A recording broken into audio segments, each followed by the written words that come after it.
Hello folks, welcome back to World War II TV, and we are in the first of a double bill today. In a few hours time, Dr. Tessa Dunlop is joining me to talk about remembrance and memorialization in the UK, how we've looked back at the past. But yesterday we looked at the transportation of S.O.E agents to Norway back and forth from the Shetland Islands. Today we look at the role of Norwegian motor torpedo boats and their operations. Jan Tore Nilsen is a retired naval commander, Norwegian of course, with an extensive career serving with and writing about all aspects of maritime and naval history. I'll bring him in now. Good afternoon, Jan. How are you today? I'm fine. Thank you, Paul, and thank you for letting me into this channel. No, I'm glad to have you here. We love to have people from around the world. So, I'm going to come straight out the gates and say, as a Norwegian, who writes about Norwegian history, although we will mention the fact you've been writing about Vietnam recently in a minute, but do you feel that the role of Norway is not really talked about by English language speaking historians in general histories of the Navy in World War II? Does Norway not get much of an attention? I think that is the case. Of course, most people know about the Merchant Navy, which is well known that it was probably it was a major contribution to the Allied victory in total. But the naval side of it has not been mentioned much, and of course, what we are speaking about today is it's an unknown secret actually. Oscar, who you had on the show yesterday, I think it was, spoke about the Shetland bus, which is also quite well known. But it is not very well known that at the same time there was an MTB flotilla operating from the other side of Shetland. And we'll get into this later on, but the thing that just strikes me is just about the fundamental experience Norwegian sailors would bring, given that they have grown up in the North Sea and the Arctic Circle, and they understand fjords and climate. And you're talking about some, for example, of the American naval commanders in Normandy. They've piloted an LST down the Mississippi or something like that, which is fine, but it doesn't really give you that insight into the North Sea. And I grew up 5 minutes away from the North Sea and remember swimming in that freezing cold water as a 5-year-old and looking at oil rigs further out. And it's an intriguingly complicated body of water. I mean, it's not massive. It's not like that we're talking about the Pacific, but it has its behavioral issues and it has its climate and all that.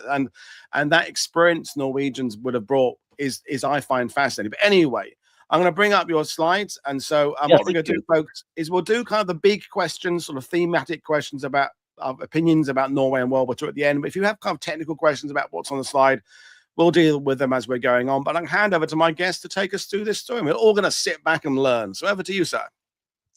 Thank you, Paul. And also, as you said, if there are any questions during my presentation, which is it will be a presentation, I will show some slides and pictures, of course, and try to tell the story from what you see. So I think we will take them as we go along. Isn't that, okay, Paul? Okay. Yeah. Well, as I mentioned a few minutes ago, this you can go on to the next one, Paul. It's okay. It's a fairly unknown story that from Shetland there was an MTB flotilla that operated during most of the war, actually, and we will come back to how extensive these operations were, and they went all the way to peace came in May 1945. A few weeks ago, I had the opportunity to go to Shetland and have a speech on this topic in Lerwick, and what I noticed was that this story was far from as known as the story on the Shetland bus. That is, despite that you can see some remnants from these operations if you walk the streets of Lerwick, which I've shown some of the things that you might see if you have a closer look in Lerwick. Apart from that, the story is quite unfamiliar also with the Shetlanders, far from as known as the story on the Shetland bus. You can go to the next, please, Paul. Captain Brown a British captain. He was the commander of the coastal forces in Shetland. And he was also the superior, or the British superior, of the flotilla commander, the Norwegian flotilla commander in Lerwick. He summed up in a few words the specifics or on these operations. And I don't know if it's is usual to read on the YouTube channel, but I will Please do. read these lines because they are very telling about what we will be speaking about. What he said or wrote when he summed up these operations was that these small but heavily armed boats, manned by bold and resolute men, have defied almost continuous storms, completed the 12-hour crossing of the North Seas, slipped along their own coast under cover of darkness, and struck, only to be gone again before a bewildered enemy could react to the surprise. Cold-bloodedness, courage, and endurance surpassed by none in this total war. It has spread growing panic in the enemy's lines along the long coastline facing the northern tip of Britain. And it's great words from Captain Brown, which we can see on the upper upper right picture there to the far right. Yeah. But we will go along and we will start not at Lerwick, but before the war, to say a little bit about how the situation was in Norway when Germany attacked Norway on the night of 9th of April 1940. And in the meeting of the, well, say advanced German military technology, Norway was ill-suited to take up the fight against the Germans when they attacked. And it was the same situation with regard to torpedo boats. What we see here in the middle is the torpedo boat Sal, which was steam driven, built in 1901. And these were the type of torpedo boats that would go against the Germans when they entered the Norwegian waters on the night of up to 9th of April. And they would be up against the torpedo boats that you see on the upper left side there, the Yeah. Schnellboote, very much more advanced and of course highly maneuverable, better weapons and everything. And if you take the next one, picture, in 1938, Norway had ordered 8 modern torpedo boats from Britain, and they were actually to be delivered in April 1940. And for natural reason, they were not delivered in April 1940. And 6 of these were taken by the British themselves. But during the summer of 1940, Norwegian officers and crews manned 2 of them. And we see here a picture of MTB number 5, which is at high speed in the English Channel during the summer of 1940. And if we could zoom in on the top ridge there, we would see the commander of this MTB 5, which was Lieutenant Øyvind Skau. He was still in his civilian clothes. He came straight over from a cutter almost and took command of MTB 5 in the channel. He hadn't even got his uniform when they had the trials. And number 5 and the other one, which was MTB number 6, quite small boats actually, 60 foot, 40 knots, armed with the 2 18-inch torpedoes, manned by 11 men.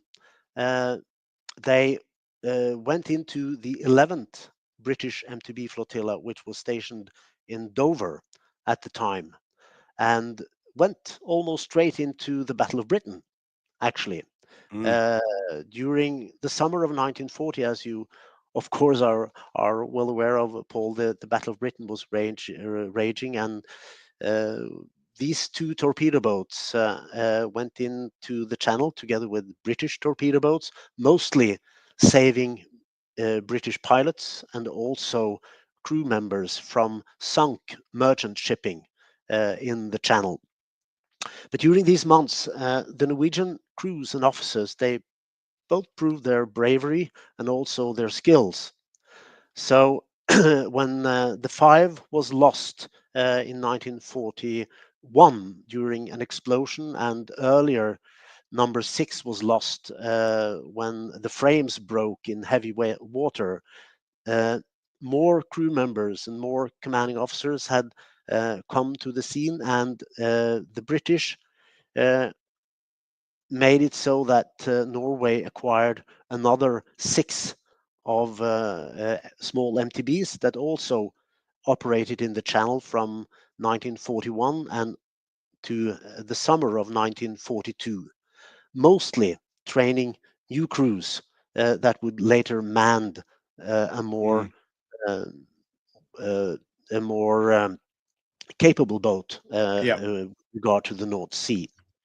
Just a quick question for you. What Yeah, we can see that the gap underneath the hull of the boat there. What kind of knots do you think that number 5 is doing in that photo there? Because it looks like it's really nipping along. that is correct, Paul. And it's I would assume that it's traveling at around 40 knots, which is Wow. about 80 kilometers an hour. Quite a speed at sea, actually. So, and it's the planing hulls, so you can see that you see the bow is rising, and Yeah. yeah, I would say 40 knots, Yeah. something around that. Yeah, Amazing stuff. it is. And the next picture, please. These were the boats that would come after MTB 6 and MTB 5. A little bit different, but still the same size, somewhat heavier, mostly used to train new crews for the MTBs that would come later. Next, please. Just a quick question before we move on. We often talk on this channel about, for example, with airborne forces, the West, the Americans and Brits sort of look at what the Germans are doing and then think, okay, they're doing this. How can we do this a bit better and fit it into our doctrine? Is sort of the German model of what they can do what the Allies are looking at to respond to, or have they got sort of their own ideas? I mean, I'm thinking about like Andrew Higgins down in New Orleans and the landing craft and inspiring from stuff that was happening in that part of the world. But is there a doctrine that, I mean, because so many of the things in 40 and 41 are new. There is no doctrine. The doctrine is a blank piece of paper that people are filling in as they go about setting to war. But is the German method sort of what's inspiring people? Well, I wouldn't think so at this time, because they had not had many encounters with the German Right. torpedo boats at this time. So I think they were learning as they were operating. That would be my guess at the time. But of course, it's when you consider the Norwegians, this was highly unusual for them. They were Mm. used to hiding within the skerries. We will come back to that Yeah. later. And this operational theater was quite different for them. Nowhere to hide, actually. And no, I don't think that uh, the scheme of maneuver or scheme of operation was very well developed at this time. Um, Not much encounters with the Germans at Okay. this time either, but they would come later, of course. Okay. Mm. So are we moving? I forgot what we were saying. We're moving on, Oh, aren't we? I'll just add one. When the Norwegians acquired these 5, 6 boats of the Thornycroft type, which we are seeing pictures of here, they weren't much in operations. But there is one good story here.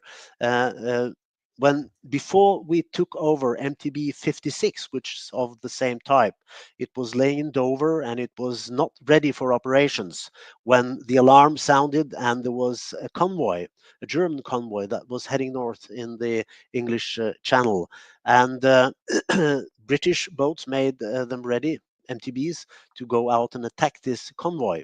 And the Norwegian crew and the Norwegian commanding officer, Tore Nilsen, he took his crew and went on board a British MTB, MTB 54, and took part in the operation very skillfully. And he earned actually a Distinguished Service Cross for his participation and his sinking during this operation. It's Mm. probably the only time that a British a Norwegian commanding officer with a Norwegian crew was sailing under the white ensign Mm. at the time. probably the first and only time that had happened. Wow, brilliant Yep. stuff. Thank you. Please, the next one, Paul. Yep. Yeah, what actually paved the way for a Norwegian flotilla in Lerwick was a very spectacular operation that was staged in October 1941. And I will tell you a little bit about this operation because it was crucial for the later establishment of the flotilla in Lerwick. Next, please. A busy one, this one, but I will try to explain what this is. You see these three guys that's in the upper part of the picture there. You have on the left-hand side a guy called Sjur Østervold, a lieutenant. He had actually had these thoughts from the very beginning of in 1940 when he escaped from Norway on the Norwegian destroyer Draug. He had his thought about it must be possible to do operations from Britain and over to the Norwegian coast on torpedo boats. And he continued to develop this plan all the way from 1940 and into 1941, and launched these. Some admirals called them crazy, the plans that he had made, but he never gave up, and finally he got approval from his British and also from the Norwegian superiors to launch an operation. And the plan was that a small boat, you can see it on the upper right-hand side there. It's the same type as MTB 50 as you saw on the former picture there. Yep. And it didn't have any enough fuel to cross the North Sea. So the plan was to tow the boat until it was 90 nautical miles off the Norwegian coast, and then during cover of darkness, slip into the very difficult coast of Norway, the difficult Skerries, and hide and wait for a suitable torpedo attack, and then return to have enough fuel to return to Britain. And the plan went ahead just as they had planned it. They were towed until it was a little bit more than 90 nautical miles off the Norwegian coast. They slipped into an area just south of the city of Bergen. And in a small bay, which you can see on the picture there, they hid and waited. And a couple of nights later, a small convoy came northwards towards Bergen. There was a Norwegian tanker loaded with 10,000 tons of fuel for aviation fuel. And the commanding officer, Tore Nilsen, which you can see in the middle of this picture of these three guys, he maneuvered skillfully into a position where when he was 700 yards away from the convoy, fired both torpedoes, both hit. The tankers sunk within seconds, and they managed to sail all the way back through the Skerries and over to Shetland without any more incident. And this operation proved that it was possible to do operations from UK and over to the Norwegian coast. So it was an important operation that paved the way for the later establishment of the flotilla. And with your experience in the Norwegian Navy, it's all about that ability to navigate your way and use that speed in this particular environment. It seems to be the important aspect to me. Yeah, obviously the boat itself has particular qualities of being fast and having the torpedoes, but it's nothing without that ability to take it in and get it, and more importantly, get it out at speed from a very, very hostile geographically coast. Is that fair? It is very fair, Paul. And of course, they were good navigators, but they were also, as we will come back to, quite dependent on people with local knowledge. Yeah. They used pilots that often they came from the same area to find their way during nighttime. In these very difficult waters, but of course that was, as you say, it was a major factor of success that they were able to skillfully maneuver, and that is also the reason why they had very few losses, actually, during these operations in encounters with the German Schnellboat. They were not bad, but of course they didn't have the same skills in maneuvering in these waters. Absolutely. Yeah. No, brilliant. Thank you. Moving on. Yes, please. Yeah, just briefly, Paul, the flotilla in Shetland, first named the MTB Flotilla number 30, later renamed to number 54, was established in Lerwick in November 1941 with young Lieutenant Ragnvald Tamber, which we can see down to the right there, as the flotilla commander. Just before he came over there, Tamber was a young and aggressive officer and very suitable for the job as a flotilla commander. He had actually been the commanding officer on MTB number 6 in, as we mentioned earlier, in the Channel, and actually he was also appointed to military governor of Spitsbergen during an operation that was Operation Gauntlet, when the British sent up a force up to Spitsbergen to do reconnaissance and also to evacuate the people of Spitsbergen, where the young aggressive Tamber was appointed by the British as a military governor, and then he came back to the MTB operations as a flotilla commander on Shetland in November 1941. Brilliant. Next, please. Yes, and these were the most seaworthy MTBs that they got from the summer of 1942 and up to November, when the flotilla was established. The Norwegian Navy acquired 8 of these boats, the Fairmile D type, 110 tons, 110 feet and 190 tons, 32 knots, and very heavily armed. 2 21-inch torpedo, heavyweight torpedoes, 2 57 millimeter guns, 1 Oerlikon 20 millimeter, and 2 double that's 12.7 and 7.62 machine guns. They could also carry 42 up to 42 small anti-shipping mines, R mines. 2 mine rails for depth charges, and also equipped with radar. Quite seaworthy, but as you will understand shortly, not even these boats came across the North Sea without having difficulties. We'll come back to that later. This flotilla was placed under a British command, the ACOS, that's Admiral Commanding Orkneys and Shetland. So it was a Norwegian unit, but it was under British command at during the whole war, actually. Next.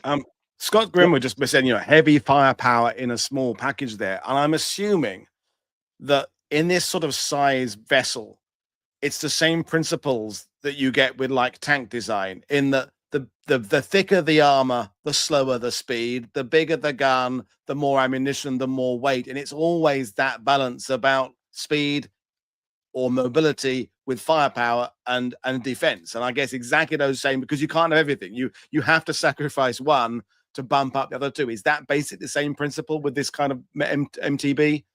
Absolutely, Paul, it is. And of course, these boats were packed with guns. Yeah. But still not very, of course, the caliber is not very large, 57.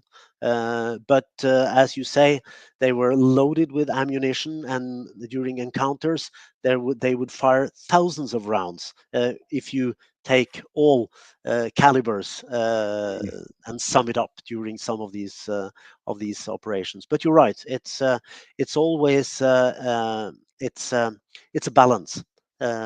with what you can get on board a vessel like that, and also the speed of maneuver. 32 knots was also important to maintain. Yeah. Andreas asked earlier about when we come to wooden boat designs, is that for weight or is that for a low radar profile or both? Well, at this time, most of these MTBs were wooden, actually, and these were mahogany boats. I will not go into the specifics of how they were constructed, but the wooden part of it itself, it was quite important because it was a mixture of the flexibility also in the hull that made it possible for them to go across the North Sea during tolerate very the stresses, I guess. That's right. That's right.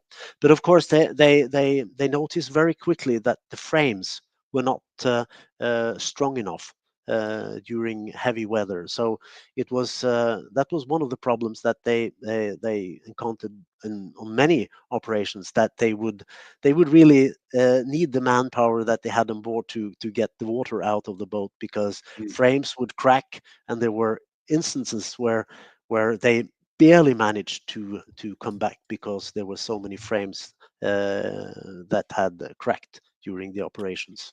It's fascinating how many parallels there are with the other aspects of war. You know, where people are thinking about bombers coming back with all the damage and one engine blown, and we think of the naval, air, and ground wars as being very different to each other. But in some ways, there are these very similar things about the durability of a design and how it'll get you back home when it's been shot up. It's I'm sorry I'm asking so many questions. I'm just thoroughly enjoying this. Anyway, go on. Back to you. If you go back one slide, Paul, when you're speaking about encounters and these wooden boats, if they had if they had hits, they used these cone type things that they would plug into the hole if they had any hits, and there were occasions where they would look like hedgehogs when they came back, and it was important, of course, to diminish the stream of water inside the hull after having been on received attack or hits from in German engagements. Yeah, brilliant. Okay, next. They established this base in Lerwick, and when they from the beginning, it wasn't much of a base, actually. There was nothing that was prepared almost. There was, of course, 8 boats. There were 210 men that they needed accommodation for, and there weren't any. So in the first months, they actually slept on board, which was quite raw, cold, and difficult conditions. They slept on board, and the crew got ill, fever, they were coughing, and the doctor actually complained that nobody turned up at his office, despite a lot of people getting sick due to the conditions. And the reason why they wouldn't turn up at the doctor's office, that the guys were afraid that they weren't be able to go on missions afterwards, that the doctor would deny them to follow on the missions. But later on, they managed to get a hold of. You can see these 2 pictures on the top there. There was a refugee camp in Lerwick. Initially, the refugee camp was established there to manage the stream of people from Norway in 1940 that went from Norway across the North Sea that came into Lerwick. But when the flotilla was established, the stream wasn't that of Norwegians coming over the North Sea had diminished quite a lot, and so they managed to get hold of most and later all of the refugee camp, which improved the conditions significantly. But it didn't take many weeks before they had established a support organization there. They got what they needed. They had stores for weapons, ammunitions. They had support from carpenters and whatever they needed in Lerwick. And on the other side of the bay, at an island called Brazil, they established a fuel depot, because these boats, they were used aviation fuel, high octane fuel, which was very dangerous in itself. Yeah. And so this fuel depot was placed on the other side of the bay in order not to mix ammunition and high octane fuel. But the base after a while was quite good, and of course they loved being there because of the hospitality of the Shetland people. And that, as I mentioned to you, Paul, I had the opportunity to be in Lerwick or in Shetland a few weeks ago, and the ties between the Shetlanders and the Norwegians, they are still there, very much alive still. Brilliant. Next one. Yeah, it's only an illustration. You can see the guys here taking on board stores before going out on an operation. This picture is taken at the Fish Quay, as it was called, in downtown Lerwick, where the base was. Next one.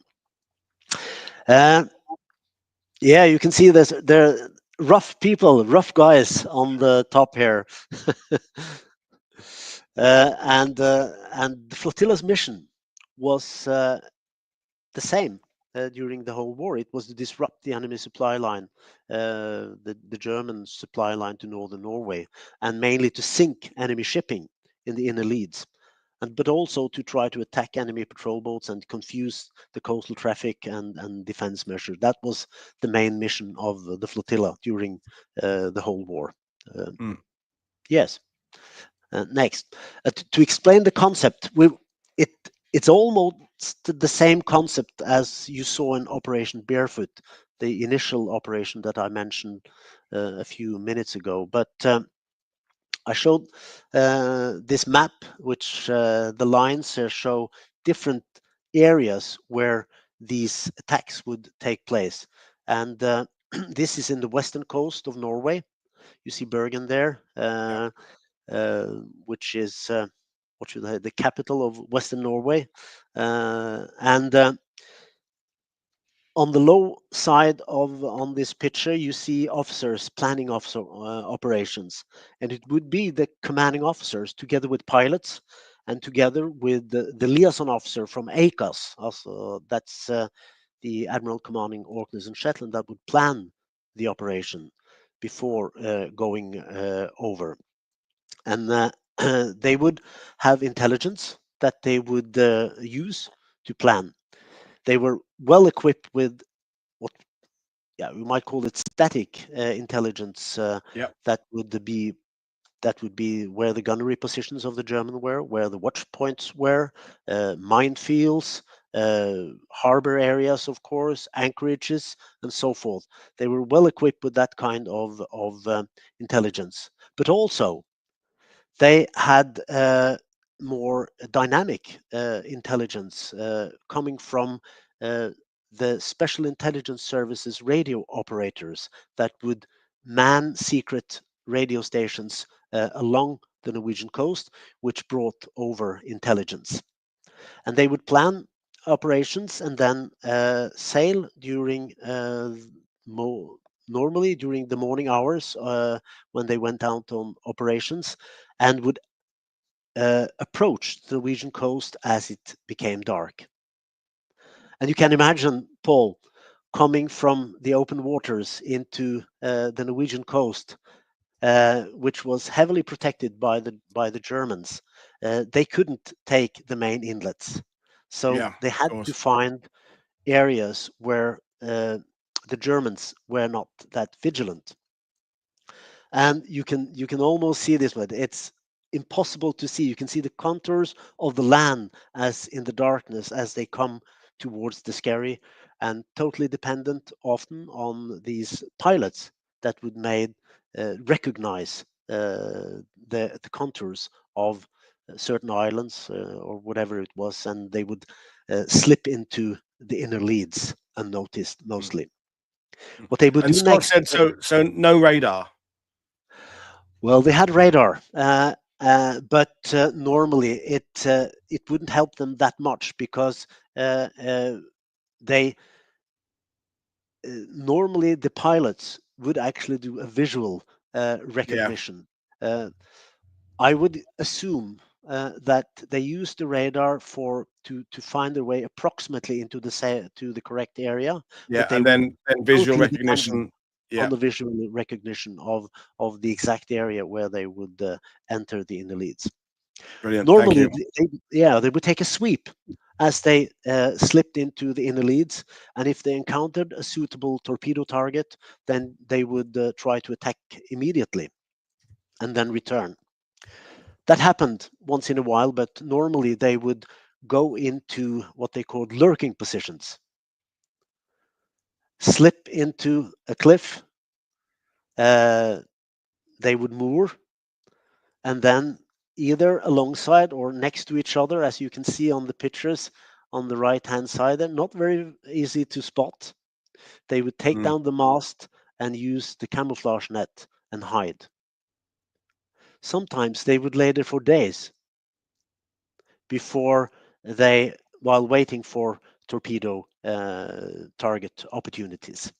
And it's worth mentioning, this is exactly what Churchill wants, isn't it? He wants the enemy to be on 100% shitting themselves alert 7 days a week. So even if there isn't a raid happening, if something happened 2 weeks earlier, 20 miles up the coast or 20 miles down the coast, you as a German, I don't know, searchlight operator, guard, whatever you would be, or you're on a vessel, and you're in the back of your mind, you're thinking, he's one of those fast-moving bloody boats going to come out of the darkness and put a torpedo into me, and that propaganda, not propaganda, that morale aspect, that fear aspect, is exactly what Churchill's trying to get across, because we are still years away from a proper second front. It's all kicking off, been going on in North Africa, of course, but we're a long way away from actually attacking Germany proper. So this is that era of just keep pricking the edges, just keep gnarling away and like jabbing at them, just to let them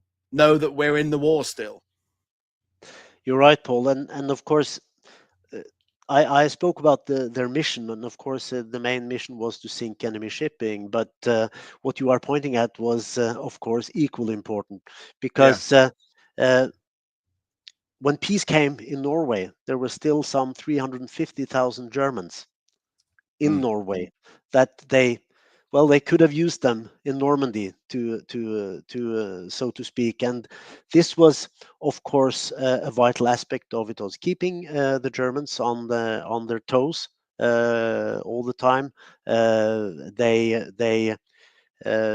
Of course, the Germans had to use resources to defend the inner leads, and they would never know if there would be something bigger things that would happen that would also maintain the necessity to keep so many resources in Norway. So you're absolutely right, Paul. It was perhaps if you consider it all, the most important aspect of the most important result of it, perhaps. There's always a primary kind of importance, and then there's these secondary and other ones that make that difference. And I'm just going to put a comment up from Samuel, because this is exactly why we're doing this Norway series. This series is helping me understand why the Germans kept so many forces in Norway, similar to Japanese wasted in Manchuria. And it's that nothing happens in a vacuum. You're looking at other things happening in the war, but this constant pressure that's being put on Norway with the S.O.E. that we talked about, and now with MTB, it's just the Germans can't. It's an itch they can't scratch. It's just they're annoying it. There's something going there. They're keeping that presence there. This is really, really fantastic stuff. So let's move on. I'm really enjoying it. Yeah, just a picture from one of the early missions. It's a good one, because you see these rugged guys here. You have Lieutenant Dahl Andresen to the far left with his cigarette, trying to smoke a cigarette on his way home. But the point here is, Melly, you see the small bush over his head. This was one of the earliest missions that they managed to get ashore, and he made a point out of it, Alv Andresen, that he would bring a Norwegian bush with him to prove that they had actually been on shore. You can take the next one, Paul. Yeah. This is an illustration just to show how what they did, how long they to the length they went to hide the boats. You can see how shallow it is. Yeah. They went into to places where the Germans actually they didn't think it was possible to go in there, and these That's a were the brilliant kind of photo. places, Yeah. yeah, where they would lower the masts and bring the nets over the boats and stay for days sometimes, waiting for torpedo attack, the opportunities. Yeah. Another one you can understand why they were difficult to spot. There is actually a Fairmile D on this picture. It is not just that easy to see it. Yeah, that's a brilliant photo. Yeah, and Yeah. as someone said in the sidebar, there's plenty of places to hide boats along that coast of Norway. It's the fjords and the cliched vision we British have of Norway, but it's what as Asgeir said, what an amazing place it is for that kind of covert warfare. It is a place for resistance and agents and coast watchers and surreptitious missions like you're talking about that just appear out of nowhere. It's the perfect environment for that kind of, I guess you'd call it, guerrilla warfare in a wider bracket. Yeah. Yeah, brilliant stuff. I think that's a good description of it. To get some kind of a guerrilla warfare, and I've been on torpedo boats myself, as you said, for quite a few years, and have done this sort of thing, and it's actually the same way. When I was on board these boats during the Cold War, we did the same thing, and the instructions on how to camouflage torpedo boats along the Norwegian coast was exactly the same when Yeah, I did it yeah, as they were when these guys did it in during the Second World War. So yeah. Fair uh, point. Yeah, brilliant stuff. We're enjoying it. And that's another cracking, fantastic photo. If that doesn't suggest movement and speed and brilliant.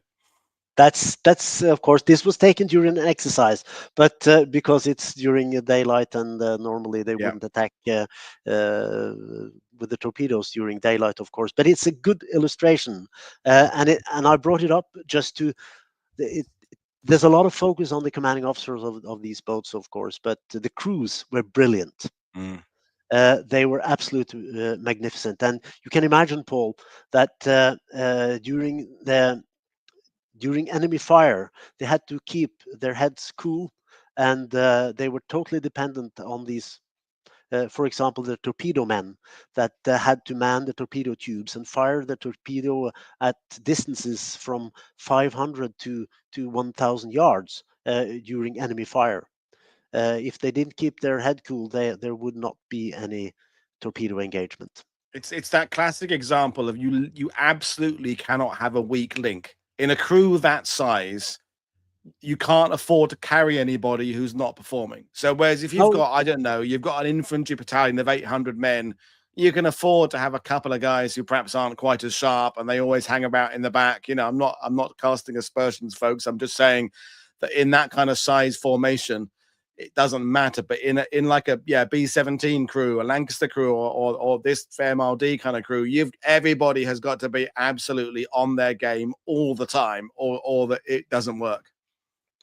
you're absolutely right again, Paul. And this was the kind of thing that the commanding officers would put more, you might say, bring up when they spoke about their crews, that they were skillful, they were brave, and they were totally dependent on every man knowing how to do his own job.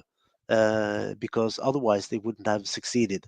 And then there was this strong, what should I say? It's with the comradeship between these Yeah. guys that also developed, that was crucial for Yeah. the success of the operations. And also, I mean, I keep interrupting, but in this time of the war, these are Norwegians who are actively part of the war effort. You know, there's plenty of Norwegians back in Norway who are under the occupation, who are perhaps doing what they can to harass the enemy and they're listening to the BBC or something, or they're storing it. But these guys are actually out there taking the war to the enemy. They are, for their relatively small number, they're punching well above their weight. It's like the SAS in North Africa, you know, knocking out air. These small groups of people are doing an incredible job beyond their number. We will come back to that, to the numbers later, Brilliant. Paul. But you are absolutely right, because these guys, I didn't mention that earlier. They were normal Norwegian youths. That some of them came from were merchant sailors. Some of them, well, they escaped from Norway, Yeah. coming over, and then went into the Navy. And some of them actually asked to be on board torpedo boats. That's what they wanted. So it was. They were. Most of these guys were from the coastal area of Norway, well acquainted with boats and how to operate in the Norwegian waters. Brilliant. Yes. Thank you. This is quite a busy one, but and I think I will leave it just a few comments. This is what you see in the background here is a map, a navigational chart, just to illustrate how difficult these waters could be. And in March 1943, from the 12th to the 14th, two boats came over and they made landfall at an island called Batallen, which you can see on the upper left on this map here. And the plan was to hide in the Skerries, wait for the good opportunity to slip into the harbor of a small city, just a few well, it's a bit further north of Bergen, where the plan was to slip into the harbor there. They made landfall. They found a cliff to secure alongside, and the picture that you see on the far left side there on the bottom is actually taken on the 30th of March 1943, as they were lying there. And the next picture is Commander Charles Herlofsson. He is looking over the harbor of Florø one day before they made the attack on the harbor itself. They hid there for 2 days, and then during the night to 14th of March, they slipped through the very difficult waters, and they, on the way over to this harbor, they laid some 70 naval mines, and then they slipped into the harbor from an inlet that the Germans didn't think was possible to go through. But that's exactly what they did. And then That's their skill. Yeah, that brilliant. yeah, it's and they close to each other and into the harbor. You can picture this, Paul, in the darkness, and it's the first boat with Commander Herlofsson coming into the harbor, and he had planned to attack one ship, and as he entered it, he saw a bigger ship, but it was even closer, and he pulled the handles and fired the torpedoes. Had he waited 10 more seconds, the torpedoes wouldn't have been able to arm because it was so close. They hit the target, broke into two, and the air was filled with water and fuel and what have you. So the second boat had to rub water out of his eyes to be able to see his target.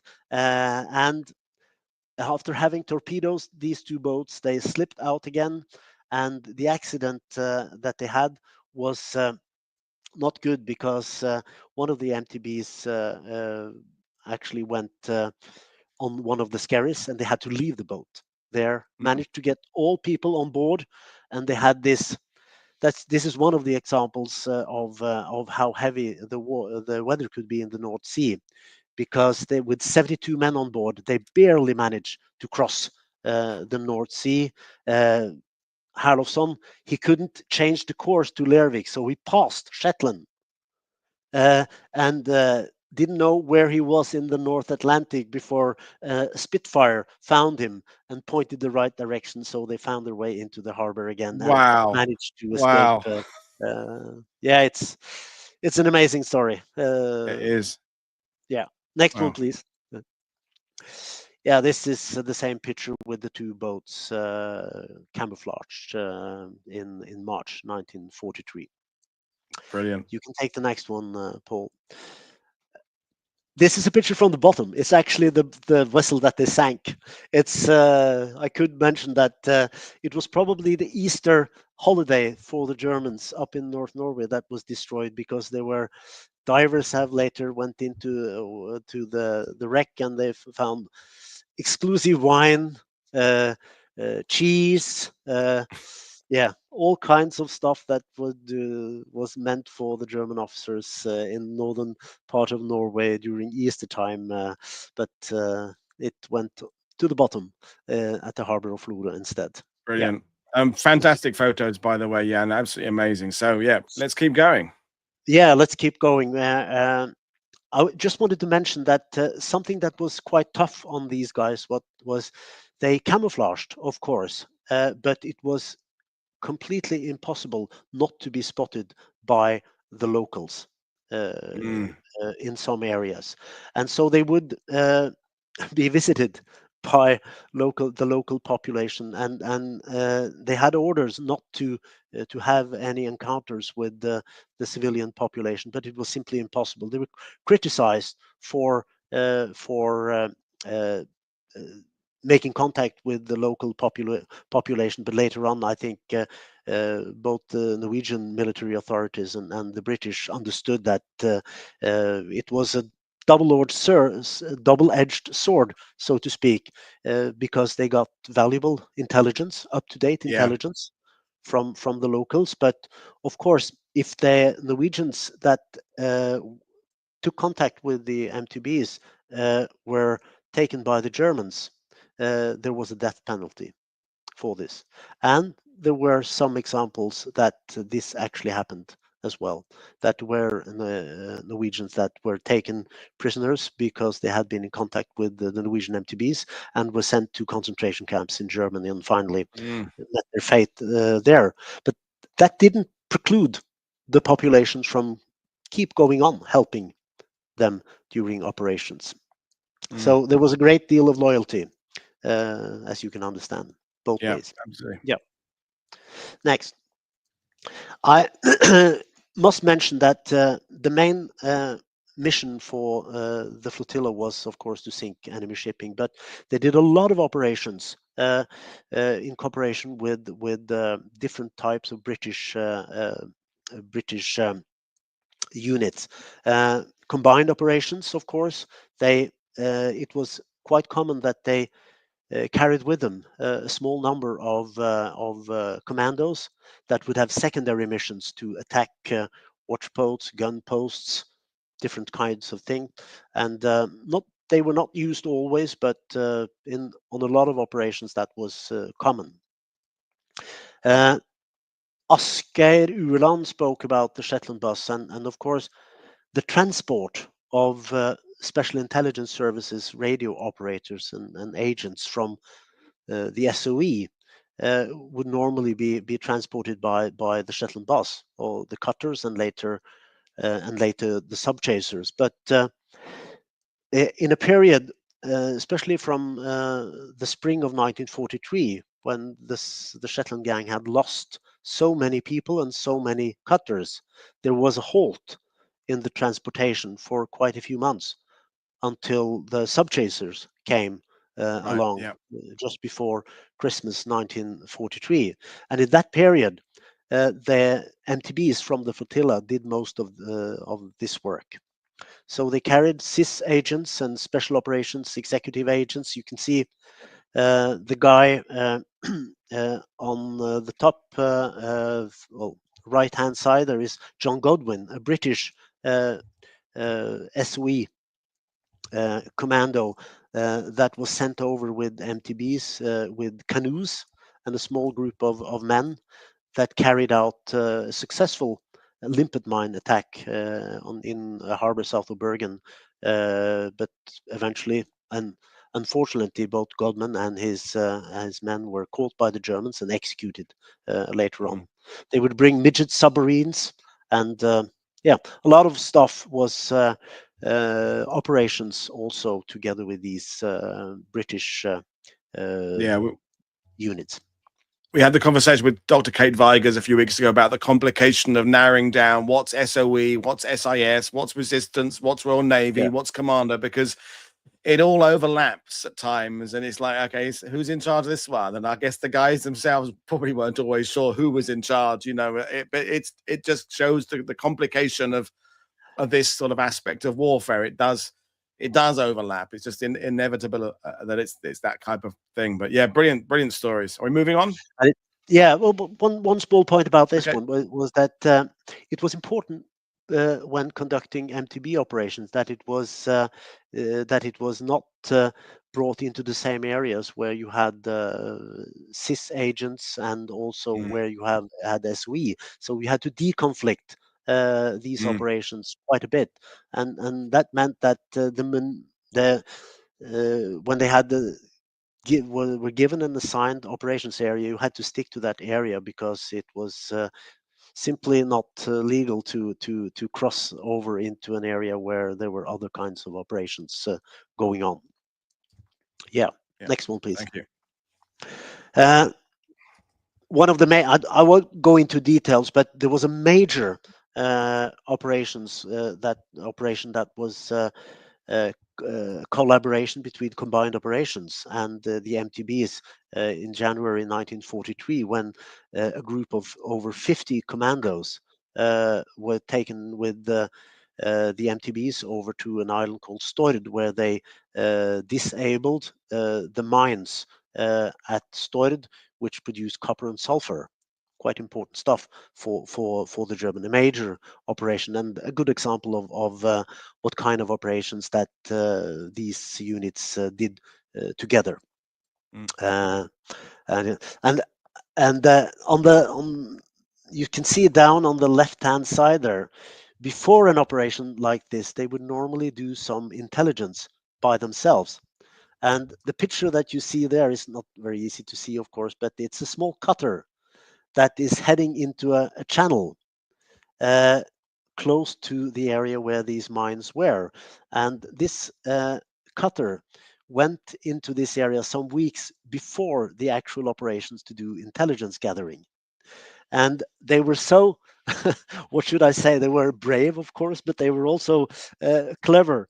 They dressed as fishermen, managed to go into the harbors where they would eventually later attack, dressed as fishermen, and talk to the Germans and manage to gather vital information, and then head back to UK, provide the necessary intelligence, and then later on attack with. This was, as I said, 50 commandos and 7 MTBs that participated in this operation, also sinking a German merchant vessel during this operation. Yeah, It's a good time to ask Sean's question. Did the MTB crews have nom de guerres in paybooks, etc., in case of capture or body recover to protect their families still in Norway? So, I mean, are they serving as under their real name? It's a great question. Yeah, it is. The answer with regard to this is yes, in a way. They had a small package that they would have that would bring with them in case they were captured. I cannot quite remember from the top of my head what was in this small package that they had. Few items that would come in handy if they were to not be able to get back to the boat or whatever. But but they didn't have any. The boat crews members did not have any particular other name or agent name or something like that. But they were very strict with regard to not keeping letters, lot different kinds of things that would disclose their families when they were on board. So yeah, in a way they maintained the OPSEC, and also they had some kind of package that would be come in handy if they were not able to leave with the boat back to Okay. to Britain. Yeah. Thank you very much. Yeah, just a short one on this one. It's an example of what kind of operations that they would undertake in addition to sinking vessel. You can see up on the left-hand side, Asgeir Ueland the other day mentioned Shetland Larsen, the most decorated officer, naval officer during the Second World War. And you see this cutter here in the middle on the top, Bergholm. This boat was discovered by the Germans after an operations in the mid part of Norway, shot into pieces, and Larsen and his men managed miraculously to escape to Norway, and they were later picked up by the crew of MTB 626, as you see on the picture here. A few weeks later, so this would be secondary mission that they would do. Yeah. Okay. Next one. Thank you. Hang on. Button's working. There we go. Yeah. Brilliant. Yeah, I think we but just briefly, that not everything went according to plan, and this the MTB 345 story is an example of that. It was actually not a fair mile D. It was a much smaller experimental MTB that they tried to test out during the summer of 1943. Only 7 men on board this boat, and they made 2 trips over. First one that they during the early summer of 1943, when they did reconnoiter the area, and later returned, only to be discovered by the Germans, and the whole crew was taken prisoner by the Germans and treated as actually as saboteurs instead of soldiers, finally being executed, the whole crew, on in the late days of July of 1943. Their bodies put into to metal boxes and exploded or destroyed in the waters of Germany. So this was the kind of fate that they eventually might have encountered if they had been taken. Luckily, or unfortunately, of course, for the crew of MTB 345, sorry, this was the only time that a crew was captured. Good. Fantastic story. Yeah. But however sad. Yeah. One particular thing it's, if you ask the veterans what was worst, the the encounter with the Germans, or was it something else? And it was the weather, actually. Everybody would lift up the weather and the treatment of high octane fuel. They didn't have enough fuel to go over from Lerwick and over to the Norwegian coast, operate a little bit, and then go back. So they brought with them 125 small tins with high octane fuel that were poured into the boat on their voyage over from Shetland. And of course, it was not a good idea to have highly volatile fuel on the deck when you went into operations. So this was done during the most terrible conditions, and the guys hated it. Next one. Just Samuel Thompson adding, it wasn't the fuel. It was surely the worst would have been the British food. Nice bit of humor there for an American, but yeah. Well, Anyway, yes. I cannot quite remember reading anything about that. I think they were glad to have food after a while. Some of the long stretched operations, there was one when they spent 14 days under the nets, almost 14 days, and they actually had to break into to the kit that was in the rescue fleet to have food the final days before they went over. There were biscuits. I think we will skip this one. I see that we are running out of time. No, don't worry. We've got plenty of time. Okay, thank you, Paul.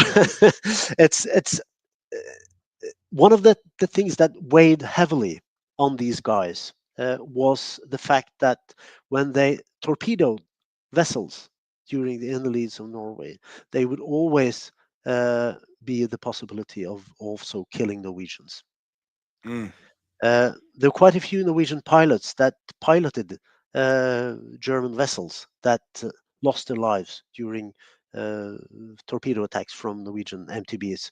And there were also other incidents like this one, which was a terrible disaster actually in February 1944 when two MTBs mistakenly managed to sink a coastal steamer and also a Norwegian freighter that they assumed was in a convoy. Apparently, afterwards, it was clear that they would not, and it was a mistake where 61 people lost their lives Mm. up in the northern part of the operation area, not far from Trondheim. There, it was a terrible thing, the commanding officers were criticized afterwards, and of course you cannot come away from the fact that it was a tragic mistake. Yeah. But in my opinion, it's unfortunate. These are things that might, in the heat of the fight, happen when it's war. Yeah, it's that collateral damage aspect and things just going wrong, and yeah, what wars basically being tragic and shit, I suppose, is It summing it is, up really. Yeah, yeah. It's but thank you for highlighting that these things didn't always go perfectly. yeah. Just 2 seconds with a lot of pictures that shows some of the life in Lerwick. Uh, the guy in the middle there on the top. I don't know what it's called in English, but it's we have this white cheese, gulost, in Norwegian. It's a special kind of cheese, and this guy was called Gulosten. He was actually a man from the underworld in Oslo Right. before the war. He was acquainted with King Håkon VII, the King of Norway, and first he went into the Linge Company as an S.O.E agent. He was dismissed, so to speak, from the Linge Company for various reasons, and he was rescued by the king. Before he was going to trial, and he was eventually sent over to the MTB flotilla, serving as an Hurricane gunner, and quite good one. Actually, far older than the other crew members. Of course, he was over 40 years, but he Yeah, he did. looks a bit gnarly and gnarled in that. Yeah, he's the kind of guy I wouldn't pick a fight with in a pub. But yeah, he looks good. I don't think so either. You would do that, Paul. He was, as I said, he was a part of the underworld of Oslo before the war, and I heard an interview with him a few months ago, and he was asked about. You were quite old, they said to him, when you entered the Linge Company and took this parachute course. Yes, I was quite old. I think I was 35. He said, no, you were not. You were over 40. So, as you said, he was, and if I'm not mistaken, he went into the underworld afterwards again in some way. But I mean, that was the story of Gulosen. yeah. Yes, next, please. Some numbers, because we cannot, of course. I've tried to illustrate how these operations would come about and how they would be executed. But some numbers are in place, and they actually did 159 operations across the North Sea, and actually it's not only over the North Sea, because during the period from April 1944 and until September, the flotilla were again sent down to the English Channel. They didn't take part in the Normandy landing, but you might say that they served as a decoy Yeah. uh, uh, group in the northern part of the channel to draw attention. They were part of the units that would draw attention away from the Normandy landings. But before coming that far, they went on several missions in the channel during the summer of 1944, which was part of the number of 159. On 57 of these operations, they either sunk or damaged enemy vessels. And they did 16 operations where they successfully laid mines or extracted or infiltrated SIS or S.O.E agents. And they sunk 24 or damaged 24 merchant vessels, 5 armed trawlers, 3 M-class minesweepers, 3 patrol vessels, 2 torpedo boats, and 2 U-boats as well. It would surprise somebody, but actually it should be said that one of them is questionable because it's difficult to find any German data on the second U-boat. It might have been damaged but not destroyed, probably. And the number of 127,000 tons with damaged or sunk tonnage is a little bit inflated. I'm quite sure, but it's very close to that number. 8 MTBs lost during the operations, 16 killed and 15 wounded, and that includes the men from 345. So, yeah, it's and the number of tonnage sunk or damaged is quite high. And for the relatively small number of men involved, it's extraordinarily high. Yeah, I would say. It's extraordinarily high, and that is why I call this a small secret, because it's an undercommunicated story, even in Norway, actually. And remind us how many vessels at the peak? They were 8. Normally they would be 8. I think in total they had 21 or 22 fair mile Ds, but of course there were vessels damaged, so they had to replace vessels, and some of them were just worn out. So all in all 22, but normally there would be 8 fair mile Ds. And I should also mention that from the late or fall, early winter of 1943 and until spring of 1944, there was also a group of 6 British MTBs that cooperated with the German flotilla from Lerwick. And what was it that the admiral or the ACOS said, that he thought it would be useful to bring in some healthy competition. Keep them on the edges, so to speak. Yeah, brilliant quote. They cooperated very well. The British MTBs were of course, just as the Norwegians, highly dependent on pilots to find their ways, but they did a brilliant job also. How very respectful of your across the North Sea neighbours. It's very, very nice. Thank you. So next one. Moving on.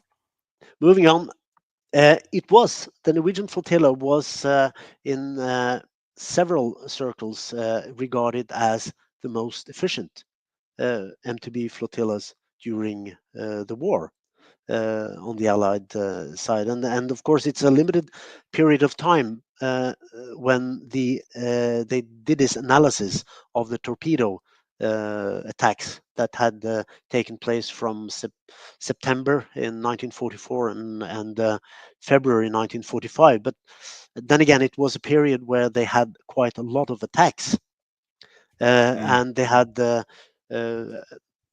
percentage of successful attack was as high as 76%, which is extremely high. And of course, the numbers speak for itself. It was an efficient flotilla. Yeah. What happened? I mean, when you think about the big, I don't know, we're going off on a tangent. The big sub-hunting packs going out in the North Atlantic that might be out there for days and days, the fuel being burned, the rations being used, and the many hundreds of bombers that fly into Germany have to turn back because the weather's crap or they can't find the target, or whatever it would be. As you just said, that for the relative size, small size of this force, they are absolutely performing incredibly admirably. Brilliant stuff. The data doesn't lie. It's there on the No, page. it doesn't. But it should be mentioned, Paul, that it was clear at the end that the nerves on these guys they got worse and worse as Yeah. you came late in 1944, and during the spring of 1945 it was quite visible that that of course the tide has changed in the war, Yeah.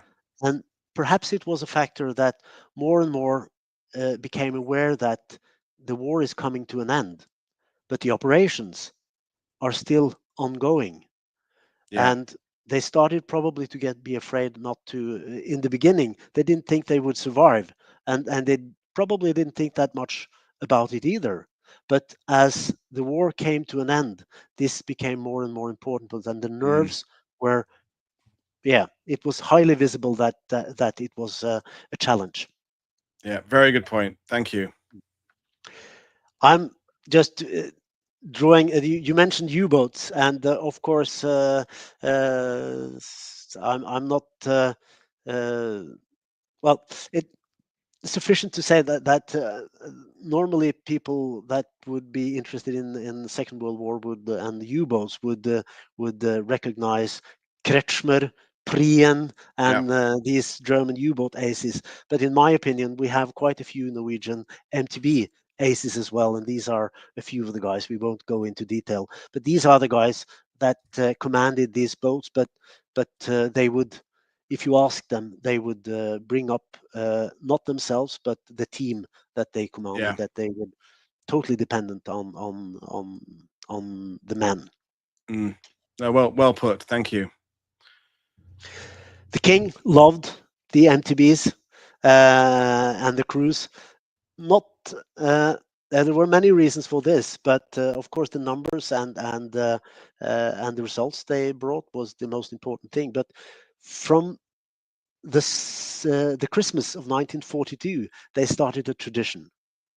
They would bring back a Christmas tree from Norwegian soil over to Lerwick during one operation, and they would bring this Christmas tree to King Haakon in London.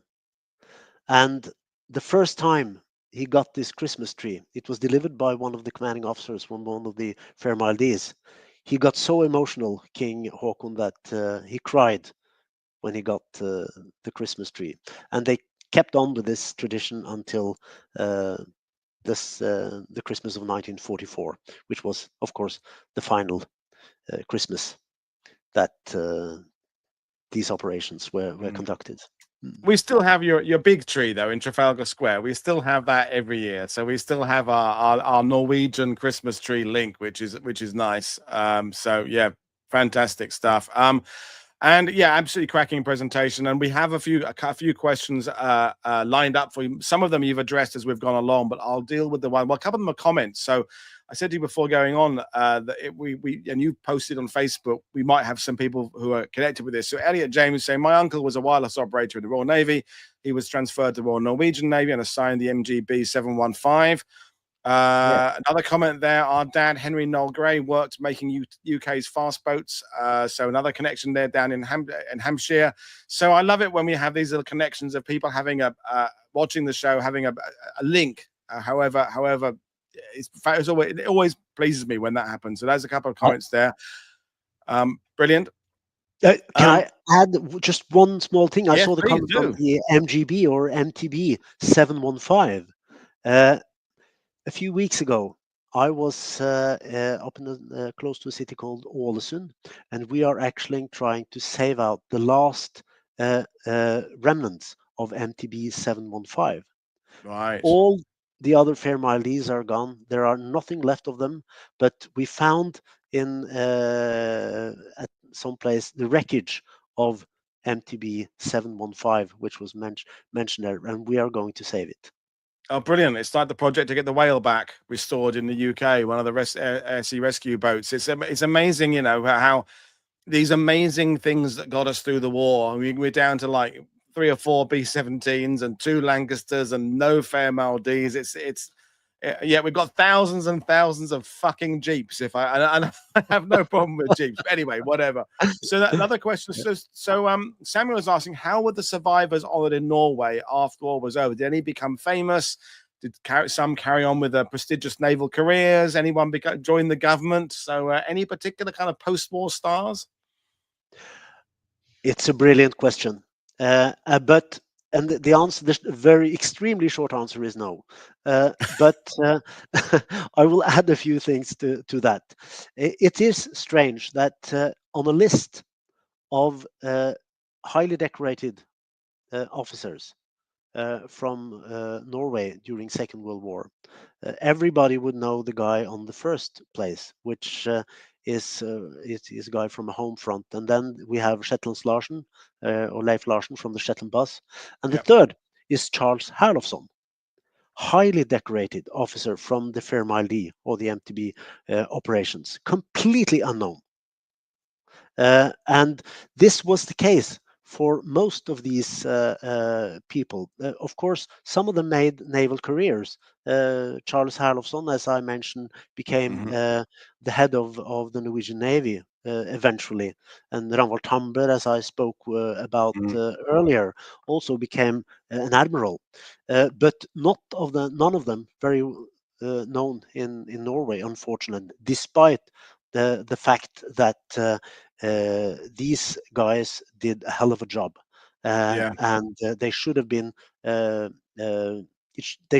more known in Norway. And I am planning to write a new book about MTB operations. Yeah, we should mention that, because you've got a book about out, and the Americans watching this will be like, what? But Norwegian MTB type vessels in the Vietnam War. So the link to your website is in the description below. You can look up on Amazon, and that's, you were saying when you served in the Cold War, this is one of those forms of technology that didn't die out with World War II. When we talk about gliders life expectancy didn't last much beyond the war at all. Helicopters eventually take over. Certain other aspects of things developed in World War II just disappear because the tech overtakes them. But fast-moving boats, heavily armed, is still very much a thing, isn't it?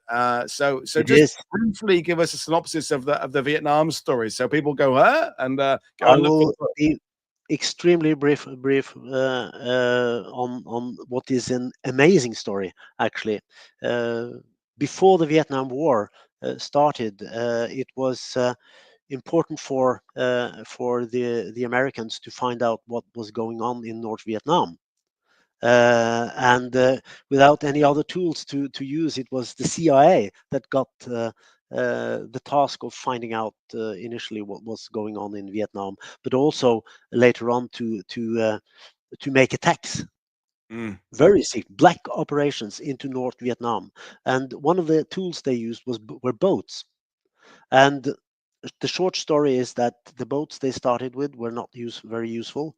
They lost boats and people, so they got a hold of eventually the Norwegian Torpedo Boat, named the Nasty class. First, CIA bought 2 of them in total secrecy. Later on, the US got to buy quite a number of them. They were all involved in secret operations in North Vietnam. But not only the boats, there were Norwegian citizens that were recruited through a Norwegian intelligence officer on behalf of the CIA to be a part of the crews that went into North Vietnam.